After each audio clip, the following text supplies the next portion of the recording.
মনে সাহস নিয়ে প্রথম লাশটার কাছে বসে, সাহস নিয়ে মুখ থেকে সাদা চাদর সরায়। এই তো তার সবচেয়ে প্রিয় মুখটা, তার বাবা। পূর্ণা হাত দিয়ে বাবার মুখটা ছুঁয়ে দিচ্ছে। কি সুন্দর লাগছে তার ঘুমন্ত এই মুখটা। পূর্ণার চোখ পড়ল তার দুটো লাশের দিকে, উঠে পরপর দুটো লাশের মুখ থেকে চাদর সরায়। প্রিয় দুই ভাই। পূর্ণা ভাইদের কপালে চুম্বন করে, বাবার পাশে বসলো। মাহি চিন্তিত পূর্ণার কর্মকাণ্ড দেখে। সে চিৎকার কেন দিচ্ছে না, কেন কাঁদছে না, কথা বলছে না। তার এই নীরবতা বিপজ্জনক। ভিতরে রাখা কষ্ট খুবই ভয়ঙ্কর। এটা মানুষকে শেষ করে দেয়। বেশ কিছুক্ষণ বাবার দিকে তাকিয়ে থেকে পূর্ণা বাবা বলে এক চিৎকার করে ওঠে। ওঠো বাবা, আমি এসেছি। দেখো তোমার পূর্ণা এসেছে, তোমাকে ছেড়ে আর যাব না। আবার ওঠো, তাকাও আমাকে। কি আমাকে কি তুমি দেখবে না? তোমার মেয়ের মুখের দিকে তাকাবে না বাবা? বাবা। কাঁদতে কাঁদতে হঠাৎ মাথায় আসে প্রিয়ার কথা। মিনমিন স্বরে বলল প্রিয়া। মাহি হৃদমের দিকে তাকিয়ে বলল, প্রিয়া কোথায়? হৃদম এগিয়ে এসে জবাব দিল, পুরো বাড়ি খুঁজেছি তাকে, আর আশাকে কোথাও পাইনি। পুরো আকাশ যেন পূর্ণার উপর ভেঙে পড়েছে। ভূমিকম্পের মতো পায়ের নিচে মাটি কাঁপছে। চারিদিক কালো অন্ধকার ছেয়ে গেছে। পুরো বাড়ি খুঁজে কোথাও প্রিয়াকে পাওয়া গেল না। সবাই ধরে নিয়েছে তারা প্রিয়াকে মেরে ফেলেছে বা নিয়ে গেছে। পূর্ণা কোনোভাবেই বাবা আর ভাইদের লাশের পাশ থেকে উঠছে না। হঠাৎ পূর্ণার মাথায় আসে পুকুরের ওই পারে পরিত্যক্ত এক গোয়াল ঘর আছে। প্রিয়া ছোট থেকেই ভয় পেলে বা অভিমান করে ওইখানে লুকিয়ে থাকতো। পূর্ণা ছুটে যায় গোয়াল ঘরে। মাহি তার পিছু ছোটে। গোয়াল থেকে অন্ধকার, চারিদিকে মাকড়সার জাল। গতকাল কেউ এইখানে আসেনি। পূর্ণা আর মাহি ভেতরে প্রবেশ করে। পূর্ণা কাঁদতে কাঁদতে বলে, প্রিয়া বোন, আমি জানি তুমি এখানে আছো, বের হয়ে এসো। কেউ আর তোমার কোনো ক্ষতি করতে পারবে না বোন। ভাঙা এক টেবিলের পাশ থেকে কাঁপা কাঁপা স্বরে জবাব আসে। আব্বা, আমি এখানে। পূর্ণা দ্রুত টেবিলের নিচে তাকিয়ে দেখে প্রিয়া পুরো শরীর রক্তে ভেজা। নরম হাত দুটো ধরে দেখে রক্ত শুকিয়ে গেছে। চোখ খুলতে পারছে না। দু হাত টেনে বুকে জড়িয়ে নেয়। আমার বোন, আমি আছি। পূর্ণাময়ী, এখান থেকে বাইরে চলো। প্রিয়ার এক্ষুনি চিকিৎসা দরকার। প্রিয়াকে গোসল করিয়ে দেয় পূর্ণা। শরীরে অনেক জ্বর, পুরো শরীর থরথর করে কাঁপছে। শক্ত করে জড়িয়ে বুকে আগলে রেখেছে পূর্ণা। বাবা ও ভাইদের লাশ নিয়ে গেছে পুলিশ এসে। ময়না তদন্ত করবে, তার সব কাজ শেষ করে লাশ হস্তান্তর করবে। হৃদম, ফেরজাত আর আয়শে সেইখানেই আছে। আইনি সব কাজ শেষ করে পুলিশ বিকেলে লাশ লাশ হস্তান্তর করে। পূর্ণার মায়ের পাশে তার বাবা আর ভাইদের দাফন করা হয়। পূর্ণা এখন প্রিয়া এখন পর্যন্ত কোনো কথা বলছে না, শুধু সবার মুখের দিকে তাকিয়ে থাকে। পূর্ণাকে কোনোভাবেই ছাড়ছে না, শক্ত করে জড়িয়ে ধরে আছে। সদর ঘরে সবাই আছে। আসমা, আয়েশে, ফেরজাত, শিমুল, শিরিন, তিশা, পূর্ণা, প্রিয়া। দাফন শেষ করে মাহি হৃদমের ঘরে প্রবেশ করে। হৃদম পূর্ণার দিকে তাকালো। পূর্ণা, তোমার বোন কি কথা বলছে? পূর্ণা মাথা নেড়ে নাসূচক উত্তর দেয়। তোমার বাবা আর ভাইদের ছুরি দিয়ে বুকে আঘাত করে হত্যা করেছে। তোমার ভাইদের মৃত্যু কষ্টদায়ক ছিল না, ওদের ঘুমন্ত অবস্থায় মেরেছে। কিন্তু চাচা তাকে বুকে 3বার ছুরি দিয়ে আঘাত করেছে। চাচা তাদের সাথে অনেক লড়াই করেছে, কিন্তু সফল হয়নি। পূর্ণার চোখের অশ্রু গাল বেয়ে ঝরছে আর বলছে, আশা করেছে তার জন্য হয়েছে। কি বলছো পূর্ণা? সে ওস্তাদের সাথে জড়িত। ওস্তাদ অনেক আগেই পূর্ণা কথা শেষ না করতে করতে প্রিয়া বাবা বলে চিৎকার দিল। চিৎকার শুনে সবাই একটু স্বস্তি পেল। অবশেষে প্রিয়া কথা বলছে। আপা আপা বলে কাঁদতে কাঁদতে বলে, আব্বা, আমাকে বাঁচাও, মেরে ফেলবে আমাকে। বোন আমার, কেউ তোমার কোনো ক্ষতি করতে পারবে না। হৃদম প্রশ্ন করল। প্রিয়া, কি হয়েছিল তুমি বলতে পারবে? এখন না রিদম, প্রিয়া আগে স্বাভাবিক হোক। পূর্ণাময়ী সব বলবে। এখন প্রিয়াকে চাপ দেওয়া যাবে না। মাহি ঠিক বলেছে, প্রিয়াকে এইখানে রাখা যাবে না। এইখানে আর কেউ নেই, তাই পূর্ণা, আমরা সবাই শহরে চলে যাই। বাবাকে সবে দাফন করেছি, এক্ষুনি চলে যাব। বাবার স্মৃতি রেখে যেতে পারবো না। 4 দিন হোক। পূর্ণা ঠিক বলেছে, 4 দিন পর্যন্ত এইখানেই থাক। তোমার সাথে শিরিনও থাকবে। শিরিন মা, তোমার এইখানে থাকতে অসুবিধা হবে না তো? না বাবা, পূর্ণা আর পিয়া তো আমার বোন, তাদেরকে আমি একা রাখবো না। তুমি চিন্তা করো না, আমি আছি। ঠিক আছে আয়েশে আপা, আমাদের যেতে হবে। আচ্ছা চলুন আমরা যাই। রাতের চাঁদটা ঠিক সুপারি গাছের মাথায় উঠেছে। চাঁদের আলো কালো মেঘে ঢেকে আছে, আবার মেঘ সরে আলোকিত হচ্ছে। শেখ বাড়ি নিস্তব্ধ। হাসি খুশি দুইটা ছোট বাচ্চার কোলাহল, বাবার আদর, সবকিছু যেন এক রাতে বিলীন হয়ে গেছে। আলোকিত বাড়িটা অন্ধকারে ঢেকে গেছে। বারান্দার দরজায় বসে আছে শিমুল। শিরিন শিরিন মিনমিন স্বরে বলছে, জীবন কত অদ্ভুত তাই না? যাদের বাড়িতে আসলাম তাদের বাড়িতেই আমরা আছি, তারা এই পৃথিবীতে নাই। তুমি এখানে থেকে গেলে কেন? পূর্ণা আর পিয়াকে একা রেখে কিভাবে যাই? ওরা তো আমারই বোন, খুব কষ্টে আছে তারা। ধূর্ত শিরিনের মনে তাহলে মায়া আছে? তুমি কি বললে আমাকে? আরেকবার যদি এই কথা শুনি তাহলে তোমার জিহ্বা ছেড়ে ফেলবো পাগল শিমুল। রাগান্বিত হয়ে শিরিন উঠে ভেতরে চলে যায়। গভীর রাত। সদর ঘরে বিছানায় একসাথে শুয়ে আছে প্রিয়া, তিশা, শিরিন। পূর্ণার চোখে ঘুম নেই। প্রিয়ার কপালে চুমু দিয়ে শরীরে কাঁথা টেনে দিয়ে বারান্দায় যায়। মাহি একা বসে আছে। পাশে বসে মাহির কাঁধে মাথা রেখে পূর্ণা বলল, জেগে আছো কেন? তুমি জেগে আছো, আমি কি করে ঘুমাই? আমার ঘুম হারিয়ে গেছে। আমি সহ্য করতে পারছি না, কষ্টে বুকটা ফেটে যাচ্ছে, ভেতরটা হাহাকার করছে। মাকে হারিয়েছি আর এখন বাবাকে, আদরের ভাইদের। নিষ্পাপ দুইজন শিশুকে ওরা কিভাবে মারলো? সহ্য করো পূর্ণাময়ী, আমি এর শেষ দেখে ছাড়বো। আশা করেছে, ছাড়বো না তাকে। প্রিয়া কিছু বলেছে? হুম। পূর্ণা অতীতে ফিরে যায়। পূর্ণা আর প্রিয়া একা ছিল। প্রিয়াকে প্রশ্ন করলো। প্রিয়া বোন, এখন ওখানে কেউ নেই, তুমি আমাকে বলো কি হয়েছিল? কাঁদতে কাঁদতে কাঁপা কাঁপা স্বরে বলল, আপা, মা 2 দিন হলো আমাদের একা রেখে চলে গেছে। বাবা আমাদের দেখে রাখছিল প্রতিদিনের মতো। বাবা বারান্দায় ঘুমিয়ে পড়ে, ভাইয়া সদর ঘরে আর আমি আমাদের ঘরে। হঠাৎ ঘুমের মধ্যে কিছু মানুষে পায়ের শব্দ পায়। ভেবেছিলাম স্বপ্ন এটা। আকিব চিৎকার করে উঠে, দরজার ফাঁক দিয়ে দেখি ওরা বিছানায় পড়ে আছে। পিছনের দরজা দিয়ে ছুটে যাই বাবার কাছে। বাবার বুক রক্তাক্ত। বাবাকে অনেক ডেকেছি আপা, আমার বাবা উঠে নাই, চোখ খুলে তাকায়নি। ওরা 3 জন ছিল, পুরো কালো কাপড়ে শরীর মুখ ঢাকা ছিল, শুধু চোখ দুটো দেখেছি। একজন আমার দিকে ছুরি নিয়ে এগিয়ে আসে, আরেকজন পিছন থেকে বাধা দেয় তাকে মারা যাবে না। আরেকজন বলল, এই মেয়ে সাক্ষী না মারলে আমরা ধরা পড়ে যাব। এই মেয়েকে মারতে পারবি না, আমি দেব না। দুজনের মধ্যে ঝামেলা হয়। আমি এই ফাঁকে পালিয়ে গোয়াল ঘরে গিয়ে লুকাই। ওরা আমাকে মেরে ফেলবে আপা, আমাকে বাঁচাও। আর কেউ আমার বোনের বিন্দু মাত্র ক্ষতি করতে পারবে না। অতীত থেকে ফিরে আসে পূর্ণা। এর সাথে আশা জড়িত, সে ওস্তাদ, এর সাথে কোনো ঝামেলা করেছে হয়তো। আপনাকে একটা প্রশ্ন করব। বলো পূর্ণাময়ী। আপনি কি ওস্তাদকে চেনেন? কি বলছো? আমি কি করে চিনবো? তুমি কি আমাকে সন্দেহ করছো? আমি কাকে বিশ্বাস করব জানি না। বিশ্বাসঘাতক সব সময় কাছের মানুষ হয়। আশা নিজের পরিবারকে হত্যা করেছে, স্বামী, সন্তানদের। পূর্ণার হাত ধরে বলল, আমি বিশ্বাসঘাতক না, তোমার প্রিয় মানুষ হয়ে বাঁচতে চাই পূর্ণাময়ী। জীবনের শেষ নিঃশ্বাস পর্যন্ত তোমার পাশে থাকতে চাই। এই হাত কখনো ছাড়বো না। আমার উপর শুধু বিশ্বাস রেখো তুমি। হুম। ফজরের আজান কানে আসতেই নামাজ পড়ে পূর্ণা আর মাহি যায় কবর জিয়ারতে। বাবার কবরের পাশে কাঁদতে কাঁদতে বলে, আমার প্রিয় বাবা, আগে তুমি আর আমি আসতাম মায়ের কবরে, আর আজ থেকে আমি একাই আসবো তোমাদের কাছে। তুমি আমাকে বড্ড একা করে দিলে বাবা। কখনো তোমাকে বলতে পারিনি তোমাকে অনেক ভালোবাসি। হেসকি তুলে কাঁদছে পূর্ণা। তার চোখে অশ্রু জল মাহি কোনোভাবেই সহ্য করতে পারে না। মাহি বলল, পূর্ণা, চলো আমরা বাসায় যাই। আমি বাবাকে ছেড়ে যেতে পারবো না, এখানেই থাকবো বাবার কাছে। আমার প্রিয়তমা, চলো, আমরা আবার পরে আসবো। তোমার বাবা নিজের গন্তব্যে চলে গেছে, যেখানে সবাইকে যেতে হবে, শুধু সময়ের অপেক্ষা। প্রতিটা মুহূর্তের একটা নির্দিষ্ট সময় ধারণ করা আছে। চলো পূর্ণাময়ী, এখন আমাদের যেতে হবে। মাহি মনে মনে ভাবছে, এইখানে পূর্ণাময়ী ও প্রিয়াকে রাখা যাবে না। প্রিয়া সাক্ষী, যে কোনো সময় কিছু হতে পারে। কয়েক মাস কেটে গেছে। পূর্ণা চলে আসছে চৌধুরী ভিলায়। আসমা অসুস্থ দেখে পুরো সংসারটা নিজের মতো করে সামলে নিচ্ছে। হেসেলে রান্না করছে পূর্ণা। পিছন থেকে আজমির এসে দাঁড়ায়। হঠাৎ তাকে দেখে পূর্ণা চমকে উঠে বলে, কিছু লাগবে আপনার? তোমার সৎমাকে পাওনি এখনো পূর্ণা? আপনি জানেন সে কোথায় আছে? আমি কি করে জানবো? আপনারা দুজন তো একই পথের পথিক।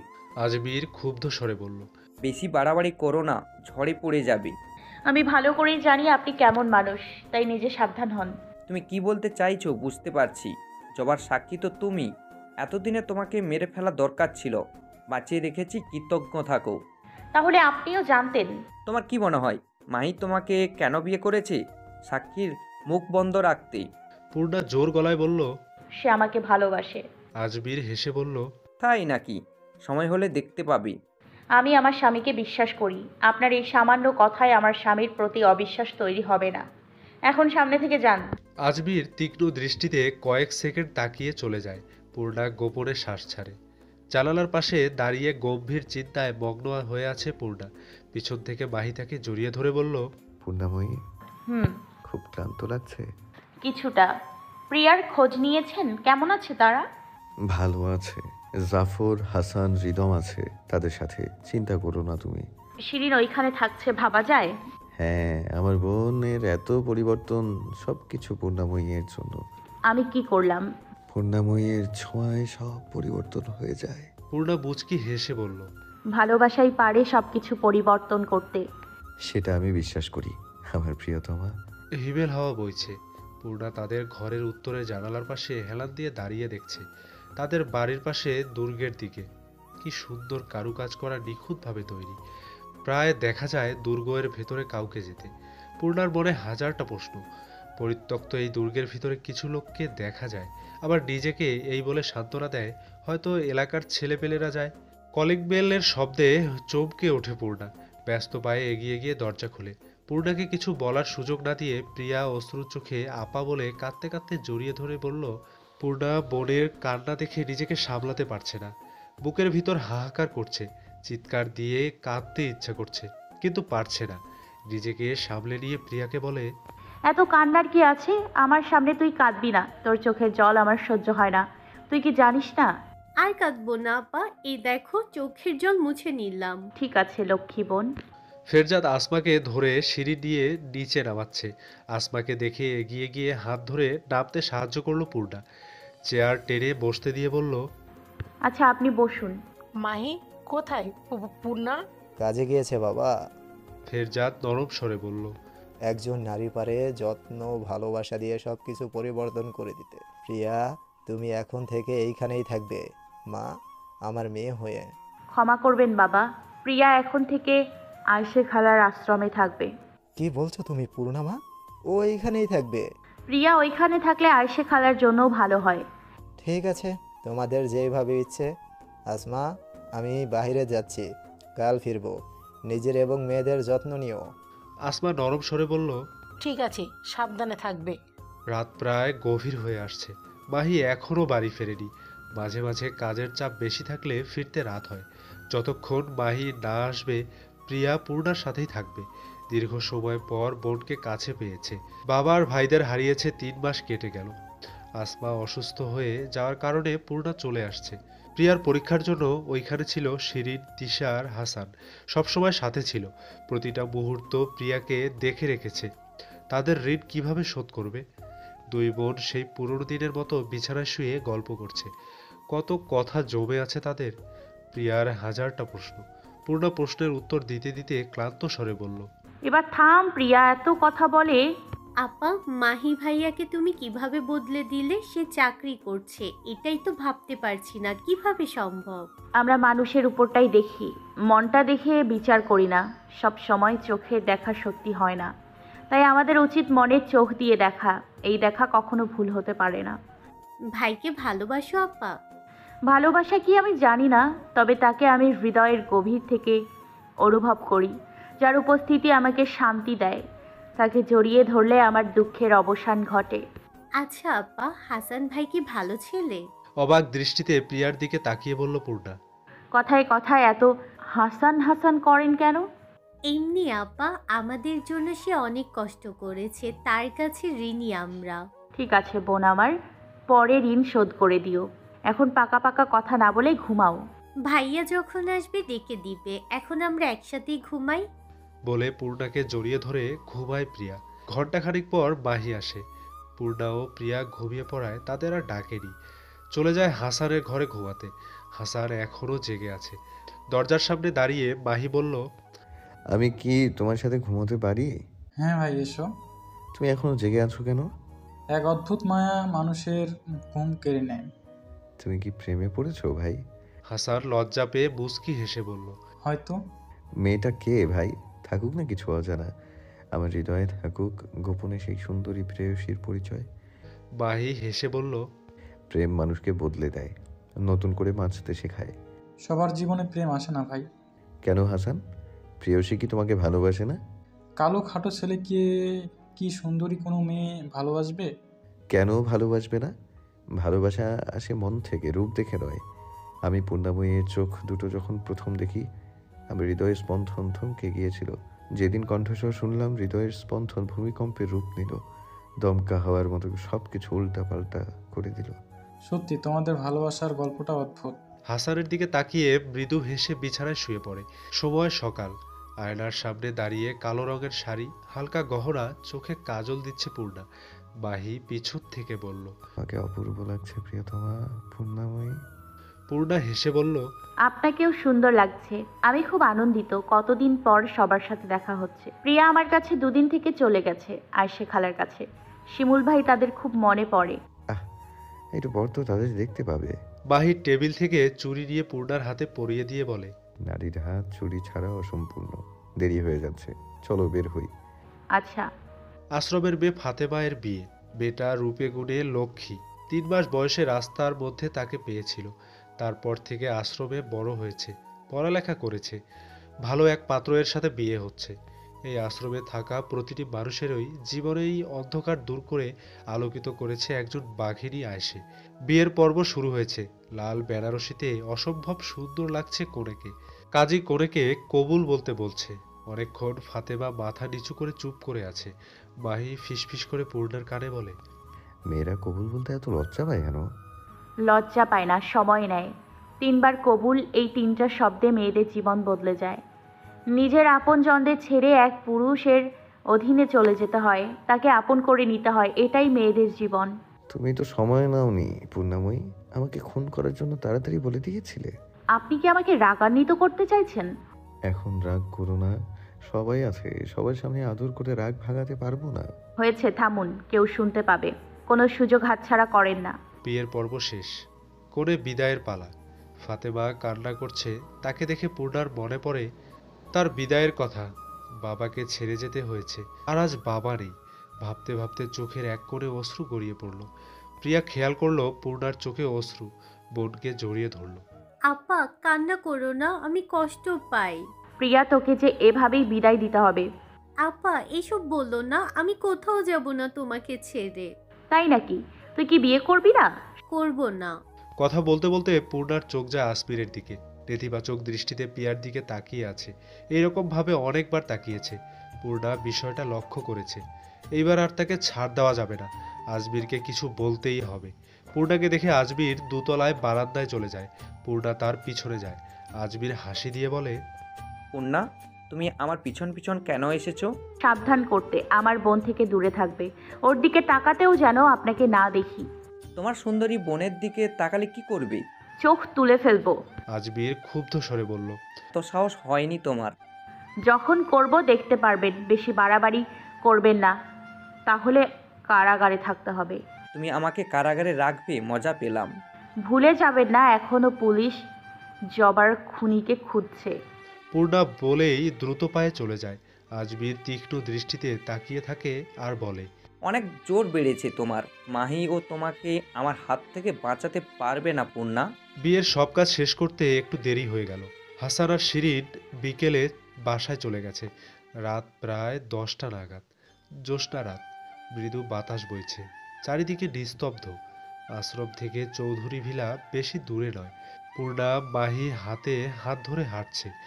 মাহি মলিন স্বরে বলে, আজকের রাতটা খুব সুন্দর পূর্ণময়ী। জ্যোৎস্না রাত আর প্রিয়তমার হাতে হাত। এই সময়টা যেন কখনো না ফুরায় পূর্ণময়ী। আমার শেষ নিঃশ্বাস পর্যন্ত তোমার পাশে থাকতে চাই। আমরা একসাথে বুড়ো হব, একই সাথে বাঁচবো। পূর্ণা হেসে বলল, আমি আপনাকে কখনো ছেড়ে যাব না। মাহি একগাল হেসে স্বাভাবিক স্বরে বলল, আয়েশে খালা তোমাকে অনেক ভালোবাসে পূর্ণময়ী। হ্যাঁ শুনেছি, আমার মাকেও অনেক ভালোবাসতো। আয়েশে খালা আর তোমার মা কি আপন বোন ছিল? না, সৎ বোন। তোমার আর প্রিয়ার মতো তাহলে? না, তাদের বাবা ভিন্ন ছিল। আয়েশে খালা নানির আগের স্বামীর মেয়ে ছিল। সৎ বোন ছিল, তবে তাদের মধ্যে অনেক ভালোবাসা ছিল, ঠিক আমার আর প্রিয়ার মতো। কথা বলতে বলতে হঠাৎ রাস্তার পাশ থেকে 2-3 জন বখাটে ছেলে বলছে,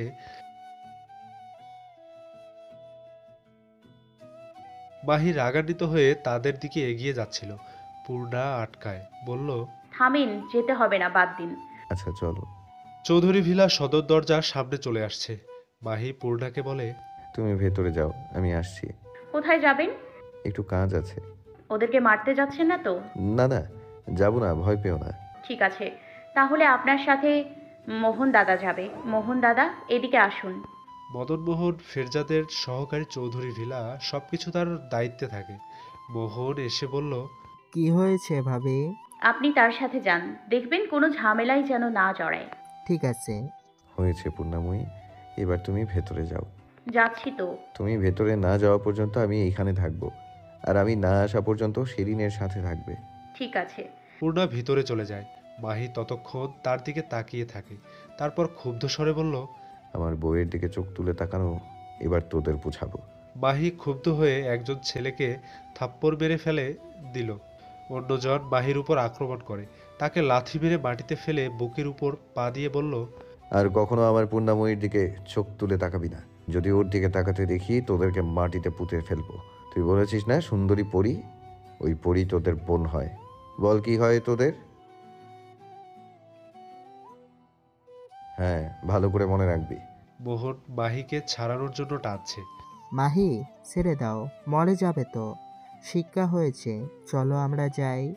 তাদের দিকে তীক্ষ্ণ দৃষ্টিতে তাকিয়ে নিঃশ্বাস ছাড়ছে। তারা ভয়ে ভয়ে মাহির দিকে তাকাচ্ছে। মোহন মাহিকে নিয়ে যায়। কিছু দূর গিয়ে বলল, কি শুরু করছো মাহি? ফেরজাদ স্যার যদি জানতে পারে ভয়ঙ্কর ব্যাপার হবে। কেউ কিছু জানবে না ভাই, চলো বাসায় যাই। আগে শান্ত হও, এই অবস্থায় ভাবির সামনে যাবে? মাহি ক্লান্ত হয়ে সদর দরজার সামনে বসে পড়ে। সন্ধ্যা নেমে এসেছে। অন্য দিনের তুলনায় আজকের সন্ধ্যা অন্যরকম মনে হচ্ছে। মনের ভিতর এক অজানা ভয় হচ্ছে পূর্ণার। মাহি এই প্রথম তাকে ছেড়ে 2 দিনের জন্য কাজের উদ্দেশ্যে দূরে যাচ্ছে। মাহি তৈরি হয়ে গেছে, আবার রওনাও দেওয়ার পালা। বাড়ির দরজা পর্যন্ত এগিয়ে দেয় পূর্ণা। মাহি বলল, প্রথমবার তোমাকে ছেড়ে যাচ্ছি। আমার দেহটা ওইখানে থাকলেও মনটা তোমার কাছে থাকবে পূর্ণাময়ী। আপনি আমাকে নিয়ে চিন্তা করবেন না, সাবধানে থাকবেন, নিজের যত্ন নেবেন। মোহন, সবকিছু দেখে রাখবি। হাসান, পূর্ণাময়ীকে প্রথমে আল্লাহ, তারপর তোর কাছে আমানত হিসেবে রেখে যাচ্ছি। ঠিক আছে ভাই, চিন্তা করো না। শিরিন, সব সময় ভাবির সাথে থাকবি। ঠিক আছে ভাই। আসছি আমি। পূর্ণা মাহির সাথে বের হবার জন্য পা বাড়ায়। মাহি নিষেধ করে বলল, বাহিরে এসো না পূর্ণাময়ী, অনেক অন্ধকার। এইখানে একটু দাঁড়াই, আপনি গেলে আমি ভেতরে চলে যাব। আচ্ছা, আসি। মাহির প্রতিটা পায়ের কদম এর দিকে তাকিয়ে আছে। পূর্ণা মাহি এক পা বাড়াচ্ছে, আর পূর্ণা ভিতরে শূন্যতা কাজ করছে। গভীর রাত, চারিদিকে অন্ধকার। হঠাৎ এক শব্দে ঘুম ভাঙে পূর্ণার। পাশে তাকিয়ে দেখে শিরিন গভীর ঘুমে। ফেরজাদ আসমা আত্মীয় বাড়ি গেছে। হাসান নিজের ঘরে, মোহন বাহিরের ঘরে ঘুমাচ্ছে। আজমির আজ বাসায় নেই। হঠাৎ সিঁড়ি দিয়ে কেউ উপরে ওঠার পায়ের শব্দ শোনা যাচ্ছে। পূর্ণা আস্তে আস্তে ওঠে। মনে মনে ভাবতে থাকে হাসান হয়তো তার কিছু লাগবে। পূর্ণা মোম জ্বালিয়ে দরজা খুলে বাহিরে যায়। হঠাৎ এক দমকা হাওয়া মোমবাতি নিভে যায়। চমকে ওঠে পূর্ণা। পেছন থেকে 2 হাত দিয়ে মুখ চেপে ধরে। হাতে থাকা মোম নিচে পড়ে যায়। টেনে নিয়ে যায় পূর্ণাকে। অনেক চেষ্টা করছে নিজেকে ছাড়ানো।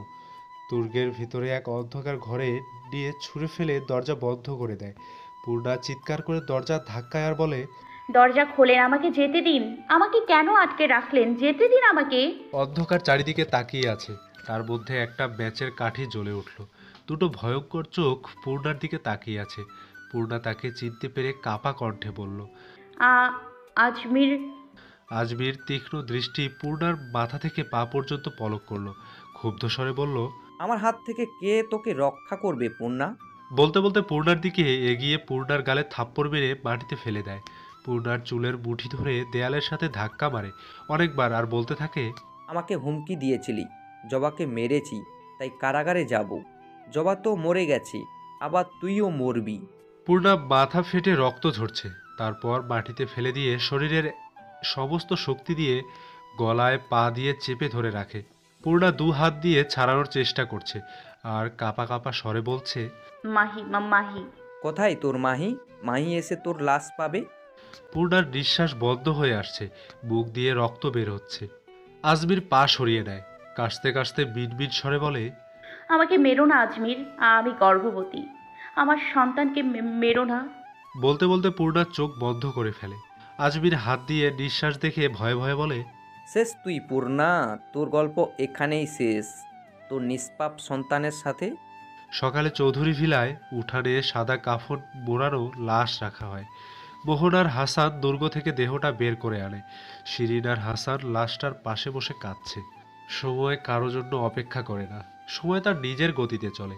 সময়ের সাথে পাল্লা দিয়ে চলে নিজেকে গোছাতে হয়। দেখতে দেখতে 5 বছর কেটে গেল। কালো শাড়ি, খোঁপায় লাল গোলাপ, বাতাসে জানালার পর্দা উঠছে।